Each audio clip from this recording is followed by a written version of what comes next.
আলু পটল সয়াবিন দিয়ে তরকারি করছি, বুঝলি?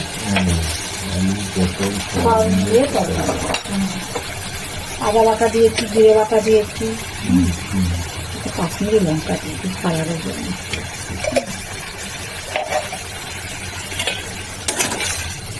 একটু মিষ্টি দিয়ে দিলাম অল্প করে। আমি তো সিদ্ধ করে রান্না করি, বন্ধুরা জানেন। পটল আর সয়াবিনটা একটু ভেজে নিয়েছো? হ্যাঁ, হালকা করে ভেজে দিচ্ছি কালো জিরে দিয়ে।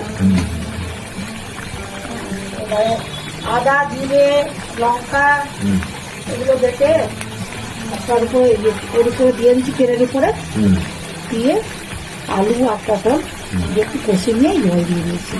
আর আলুটা কিন্তু আমি সিদ্ধ করে নিয়েছি বন্ধুরা, প্রেসার কুকারে সিদ্ধ করা আলু।